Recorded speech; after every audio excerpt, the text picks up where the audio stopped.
Good morning or good afternoon or good evening, wherever you are in the world. Talent Finders would like to welcome CEO of Change Creator SA, Stanley Beckett. So welcome, Stanley.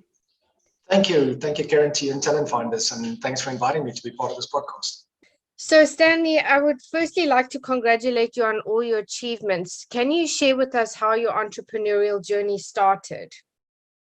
Yeah, when people ask me that, Karen, it actually started probably almost 30 years ago when I left school and decided what it is I wanted to do. And, I truly believe that everything we do in life is preparing you for something further down the line. Absolutely. And when I left school deciding what I wanted to do, I eventually went and studied for a Bachelor of Science degree in astrophysics. And to ask what that has to do with what I do today, I didn't end up going full-time into astrophysics, but I did learn the importance of measurements, the importance of maths and science. Being in school, I was never really interested in it, but when I studied there, it really started and prepared me for something that was going to come further down the line. With the maths and science, I then went into computer programming, went into IT, which was again another skill that ended up being really important to me today, because today it gives me the control as a coach to be able to use technology to advance the coaching that I do. So I base the coaching that I do on science, psychology, ontology, and technology. And all of these things are things I learned along the way, starting way back then with the science on the astrophysics side. So I would say that, it wasn't one thing. Yeah, it was that got me to where things. multiple things, and everything had its purpose, and everything serves me in what I do today, because I really think it's important to be creative in this overcrowded coaching space, to be creative in the way you do your coaching and you deliver your content.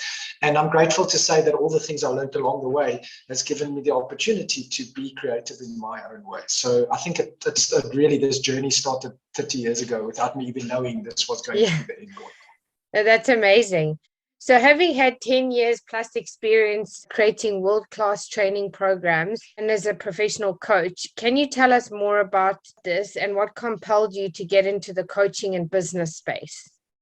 I think for me, one sentence that I said once actually defines what I do today. Yes. I started learning myself. I came from a very religious background, and in that background, we were actually taught not to question things. Yes. And that was really difficult for me, because I always questioned everything. Yes. I always wanted to see things differently. And back in 2007, I was introduced to a movie that many people know called The Secret. And it was actually just as it was released. And I think that movie, if it did one thing for me, it got me to think differently for an hour or two. Yes. And I loved that so much that I just wanted to know more about this.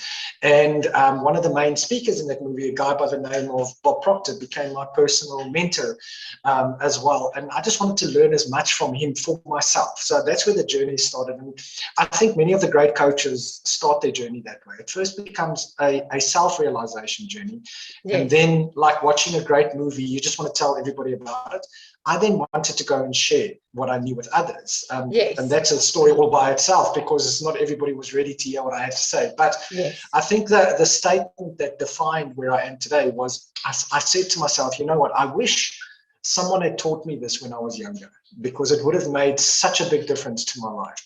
Absolutely. And I realized that can't happen. So instead, I decided to become that person who can teach others. And I think that defined my journey. So it started with myself first, and then moved on to what I wanted to share with others. Amazing. So as you mentioned earlier, but I just want to discuss around this, which is obviously the coaching industry is a highly competitive industry, and there's so many coaches. So what would you say makes you different to other coaches and the industry professionals? And can you give us any examples? Yeah, I think that's a great question, Karen. And, hopefully I've been in the coaching industry for long enough to be able to give some advice. Yes. Something defined my coaching and where I am today. And this was something Tiger Woods said once. And he said, amateurs compete, professionals create. Yes, And very you're true. absolutely right that there's a lot of coaches in this space, a lot of people proclaiming to be coaches. I think Yeah. the mistake coaches can make is when they want to compete with others. Yes. Every coach is an individual. Every coach, there's one thing I've learned is that Tony Robbins can say something and you just don't get it. Then you can get another person who's only just been in coaching for 6 months that says the same thing to you, and suddenly you get it. Suddenly Yeah. it makes sense to you. So Mm. I believe there's somebody for everybody out there. And me as a coach, I don't compete. I look, when I say I don't compete, it doesn't mean I don't look at what other coaches are doing and learn from Yeah, it. for I think sure. that's different from competing. But Yes. I'm always asking, how can I create something that's uniquely me, that's uniquely my market that I want to reach? And an example of that was what we're doing this year as a coaching group, and what we do from our company is called Change Creator. We're about creating change in the way people think, the way Yes. people feel, the way people do things. And we looked at, every year we look at a theme. We look at what's going on around us and we ask, what is relevant right now? Last year, for example, what was relevant was do people really understand what it means to commit? And what we learned is that most people don't, right? No. So we confuse commitment with desperation. Yes, Because we're 100%. desperate to make things happen, we say, yes, I'm really committed, but it's a completely different thing to be truly committed. So we decided to focus on that. And then this year, the beginning of 2022, we looked at what was going on around us, and we asked, what are we going to be focusing on this year? And the thought came up to me to say, you know what? Things are only getting tougher for us. It's not getting easier. And it's time for us as human beings to stop wishing things were easier, because they're not getting easier. No. They're getting tougher. And just We put need in to the get work. tougher. That's it. In other words, we need to develop something that I also found was very poorly understood, was grit. What does it mean to be really gritty? Where does Yes. grit come from, and how do we consciously develop it? So what we've done in our coaching programs this year is to focus on grit for organizations and individuals, and to go and put as much effort into learning what we can about that so we can share with others. And I think the point I'm making here is that's an example of what I'm saying, not competing, but creating. Yes. It's going into the space and looking around you and asking yourself, what is needed the most right now? And how can I, as a coach, how can I develop a program or a way of teaching and bringing this across to others? That's the creative space I'm talking. So I'm not competing with anybody. I wish everybody who's doing coaching the best of success, because it helps all coaches when more coaches are successful. But Yes. I'm the only person I'm ever comparing myself to is myself. And can Absolutely. I do that more and more? Yeah.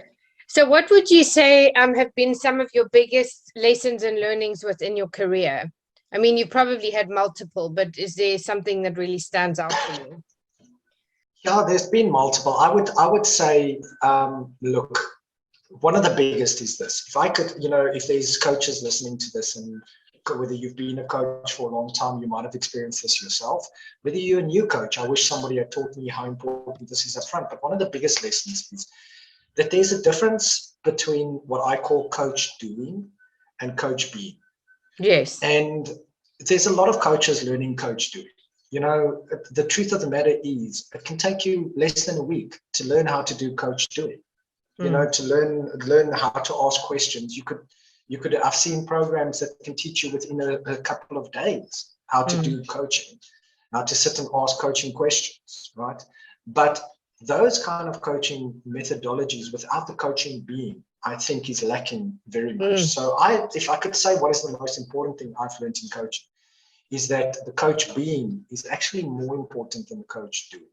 Yes. So in other words, you as a coach, if you are not constantly developing your being, if you are not constantly developing the value, and that's another thing that I learned is the importance of value. If you're not constantly developing value that you're giving to someone else, then I think that you're missing a big part of what it means to truly be an authentic coach. I think authenticity is really something that's also missing in the industry. There's a lot of people that are teaching things, and this is probably the second most important thing I learned, is that you can only teach what you've got. Yes. Right? So, and also it comes from experience, don't you think? Experience, exactly. That's where the getting comes from. There's a lot of people that are teaching from understanding. Yes. So you can read a concept and you can understand a concept, But all you can give to your client then is understanding. And understanding doesn't change a person. Getting changes. So what I mean by getting, so that those listening to this understand what I'm saying, is that I'll give you two examples. Number one, I can understand a joke if you tell me a joke, but it doesn't mean I'm going to laugh at it. Yeah. I'm going to laugh at the joke when I get the joke, right? Yes.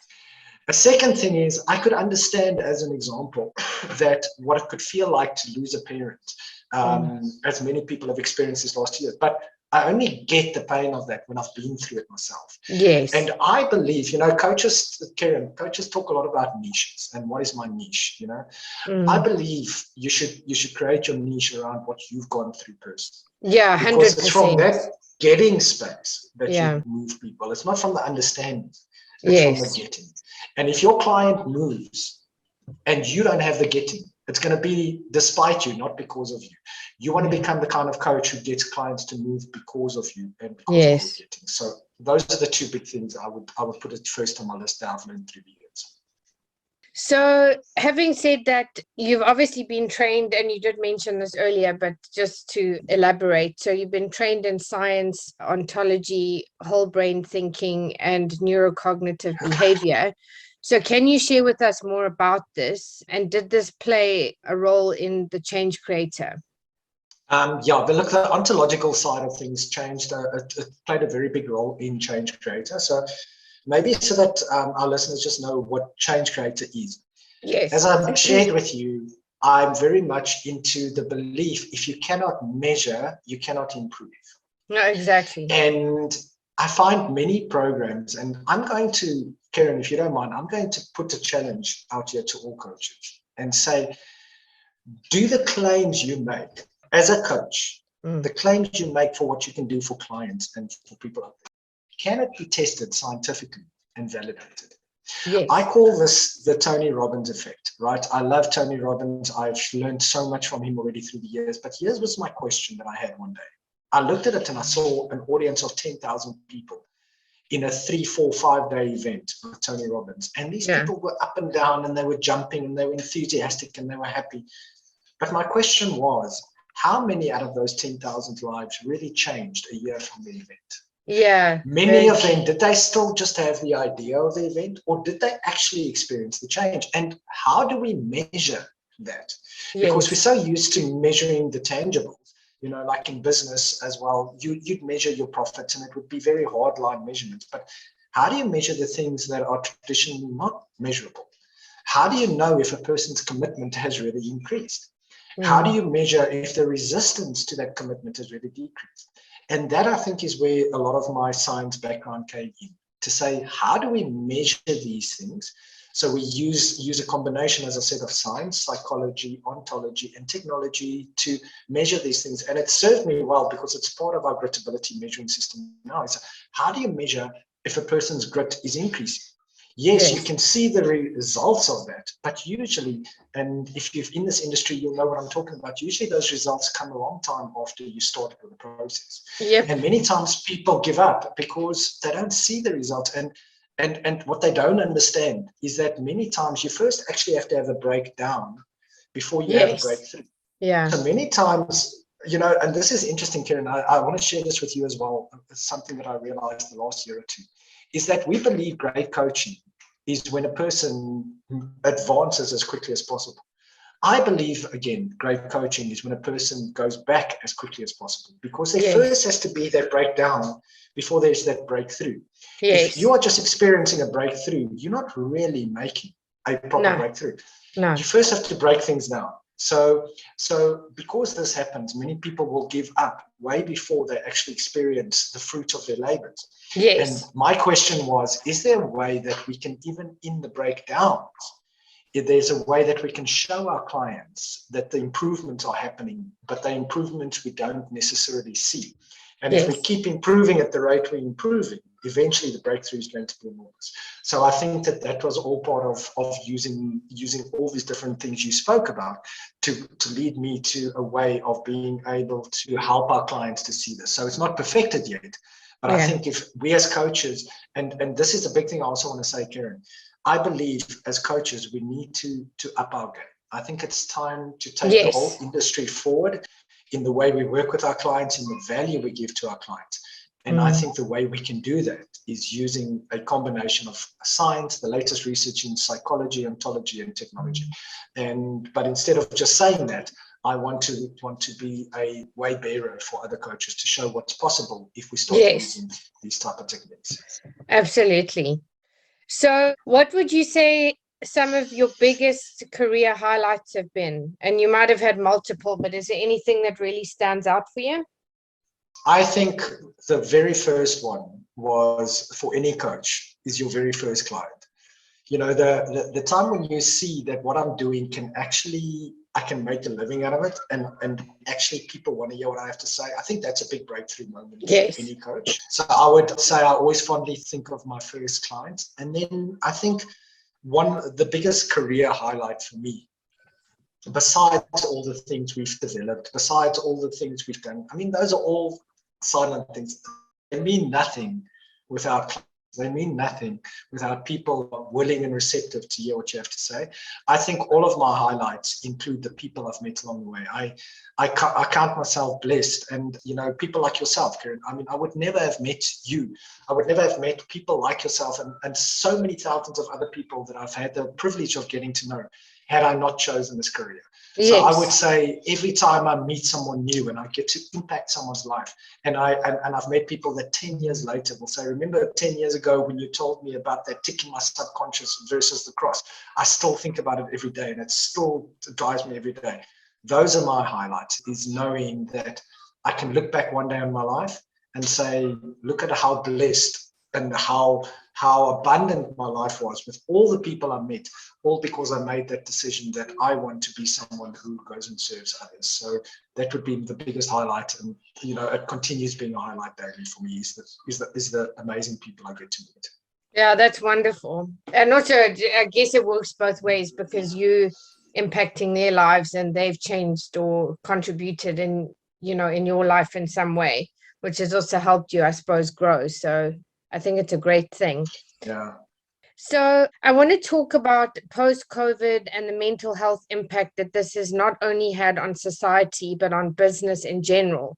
So how do you see companies and small businesses navigating through this difficult time moving forward? And do you feel that companies and individuals are receiving enough support? And is this something you and companies are focusing on in addition to what you already do? Okay, so let me start with the middle question. Do I feel that companies and individuals are getting enough support? No, I don't. I think that there's a really big gap. I'll speak about my continent, Africa.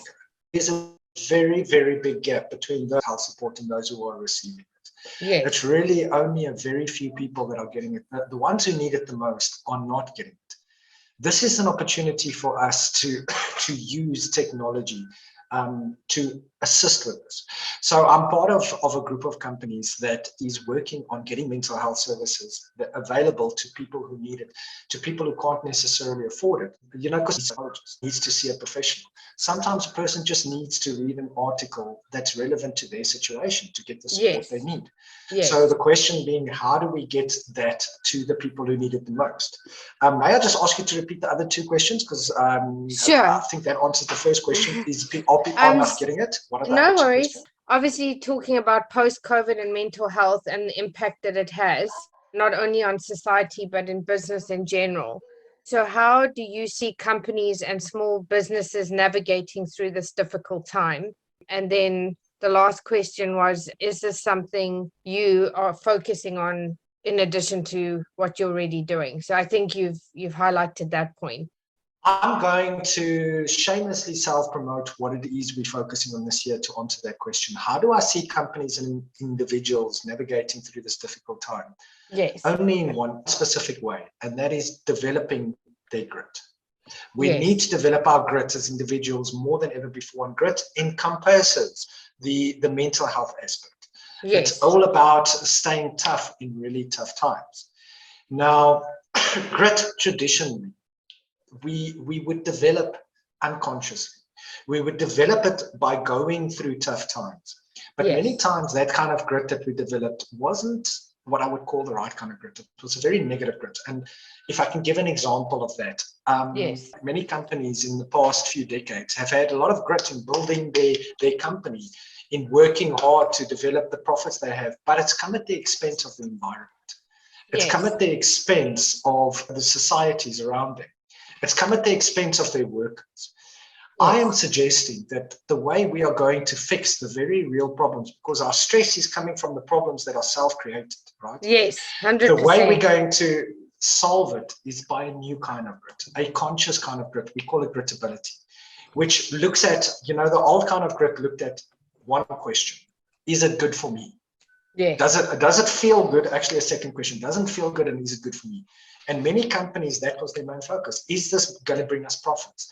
Is it going to be good for us to have this money? Are we going to keep our shareholders happy? And it came at the expense of the things I mentioned before. The new kind of grit that we're talking about is, does it feel good is always important. Is it good for me is always important. But the two things we need to add to that is it good for others? And does it serve a higher purpose? Yes. In other words, our higher purpose is it serving communities? Is it serving the environment?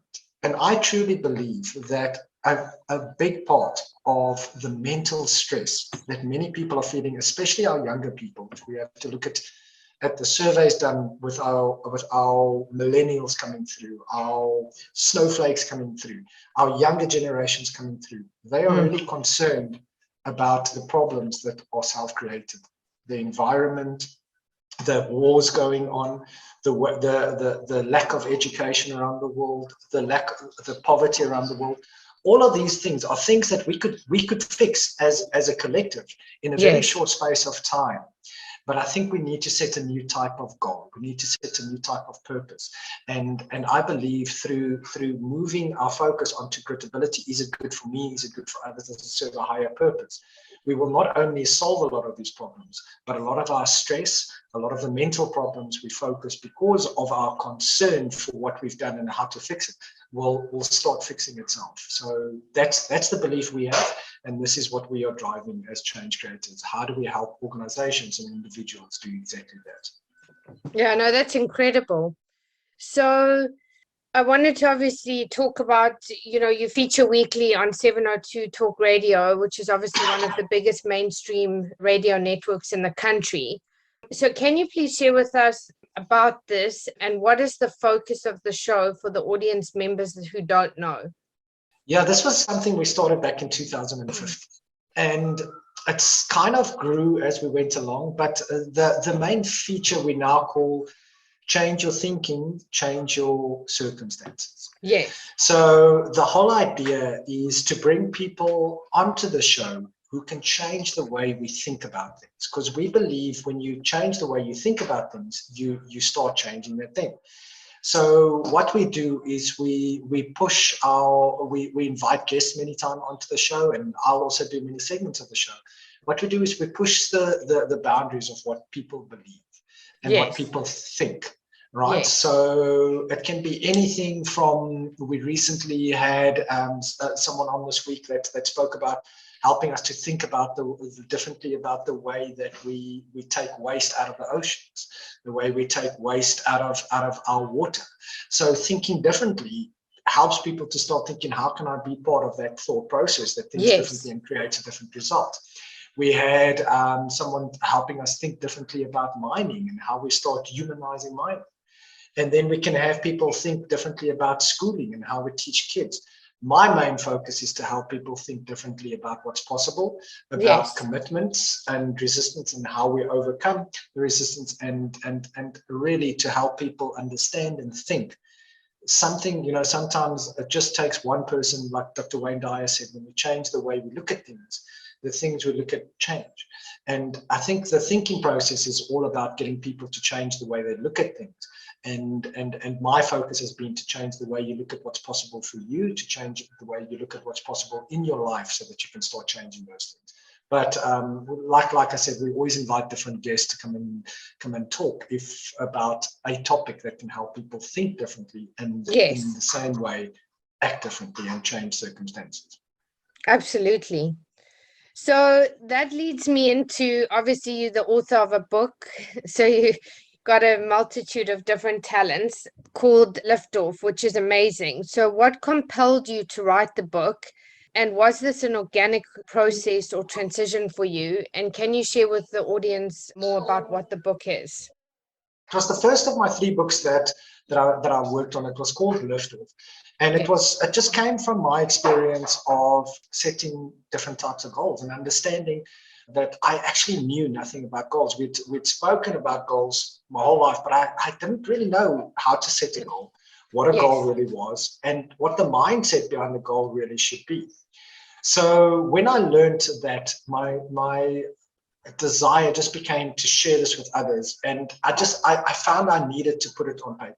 I needed to write it down. I think, look, part of the goal setting process is that if it's not written down, you haven't brought it yet from what I call the spiritual to the physical. Writing things down sometimes is the very first process of bringing things to the physical and making it happen. And I just had so many thoughts and ideas that I knew were just spiritual thoughts and ideas. I needed to start making them physical. And I think writing the book was very much, like I shared to you, the coaching process was very much first something I did for myself. I think writing the book was very much something I did for myself. So the way I wrote the book was as if I was having a conversation with my younger self. And what I wanted to tell my younger self, if I could. And I think it just became, that's why the book was written in that way, so that actually anyone from the age of 50 to and older to the age of 10, 11, 12 can pick up the book and can understand the simple concepts in there. So that just became part of the process. I did it for myself first, and then I realized this might be something I can share with others, which then turned it into a book. That's great. So obviously at the end of the interview, if people want to purchase the book or access the book, if you could just let people know. But I do want to talk around leadership now, or the lack of leadership, from both an entrepreneurial and global perspective. So what do you believe it is that's going to change, and what would you say makes your leadership style different? And can you give us an example? Yeah, when it comes to leadership, we won't have the opportunity to go into detail here today, but I just want to explain what is the one thing I think that's lacking in leadership, not only here by us, but I see it worldwide. Is we are lacking powerful leaders. 100%. Right. Yeah. And what I mean by that, if I can explain what I mean by power, as I always say, people who don't have power have to use force. And fear. And fear. Yeah, all of those things. Manipulate. If you don't have power, you are constantly forcing, manipulating. And I think that doesn't work anymore. I think people, we can see the evidence of that in the last few years, how people are rebelling against that type of leadership. A powerful leader is a person with integrity. Okay. Everybody's got different definitions for integrity. For me, what I mean in this instance is integrity is simply doing what you say you will do by the time you said you will do it. And when you are that kind of person, who is known as that kind of person, you can, whether you're an organization that is known as that organization, you will always have people who are willingly following you. And I believe we've lost that in leaderships, especially at governmental levels around the world. Nobody trusts a government official anymore. When a person says they're going to do something, they don't trust them. They know it's not going to get done. I believe we need the kind of powerful leaders that have integrity, and that when they say they're going to do something, they do it. Not only do they do it, but they do it by the time they said they would do it. If we can have that kind of leadership, I believe many more people will start following, and many more people will feel more secure in the kind of leadership we have. But unfortunately, my experience is the majority of leadership is the opposite. In other words, they never do what they say they will do. So they have to constantly, using the manipulative tactics, force people to follow them, because people don't follow them because they don't have that level of power. So if there were one thing I wish I could teach leaders across the world, it would be how to develop that level of power we're talking about. Yeah, absolutely. So that leads me to the final question. What are the 3 key pieces of advice you would give to entrepreneurs or those looking to pursue a similar career, and what legacy would you like to leave? 3 pieces of advice. Number 1, be an entrepreneur of power and integrity, as I've just said. You do that one thing right, then anything becomes possible for you. Number Yes. two, the biggest thing I wish I could teach people, entrepreneurs, is that real power to create a successful business comes from the understanding that like, let me ask you this, Karen, have you ever gotten up in the morning and you just didn't feel like getting up and working today? You would rather lay in bed. You just didn't feel like getting things done. Yes. Did you ever feel that way? But would you agree with me, even though you felt that way, you still could get out of bed? You Yes. still could get things done. Yes. Have you ever had to go and exercise and you just felt, I don't feel like exercising now, I'm really not in the mood? Yeah, but I do it every day. But you're able to do it, right? Yeah. And that's what I want to say. True power comes from, and especially in the entrepreneurial world, especially when you're starting a business, true power comes from your ability to act despite your thinking. Yes. I think that unsuccessful entrepreneurs are controlled by their thinking, their feelings, their emotions, their fears. That the successful ones, they continue despite those things. Successful entrepreneurs also get up scared. Successful entrepreneurs also get up and don't want to do all the things that have to be done every day to run a successful business, but they do it. Yes. And then the third piece of advice I'd say is always focus on the number one thing: value, value, value. Yes. If you give people what they want, people in turn will give you what you want. So those are the three big things that I would leave: is lead with integrity, act despite your thinking and your fears and your thinking, and lead with value all the time. And I guarantee you make those the cornerstones of your business, and you will have a successful business. Amazing. So, and what legacy would you like to leave? The legacy that I'd like to leave is the advancement of the industry we're in. Yes. Like I said to you as we were going, I think it's time for us to up our games.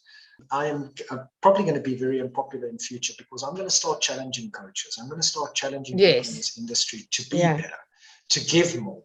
In other words, to provide a better quality of service. And my hope is that my legacy can be that we all individually see the value of upping our game and giving more than what we're currently giving in terms of value. But like I said, I'll lead by example and show what's possible through what I do, because I never ask someone to do something I'm not willing to do myself. Yes. But my hope is that I can, through that, encourage others to be better. Amazing. Well, thank you so much, Stanley, for your time today. And hopefully we can have you back in the future to see where you are in your journey. So if people would like to connect with you, what are the best platforms to do so? I think the best thing is to go to our website, which is changecreatorsa.com. changecreatorsa.com. If you go in there and you go to the bottom and leave your details, you will get a free copy of the book Liftoff that'll be sent to you, and you'll also be able to see what our services are about. Other than that, you can find me on LinkedIn under Stanley Beckett 1.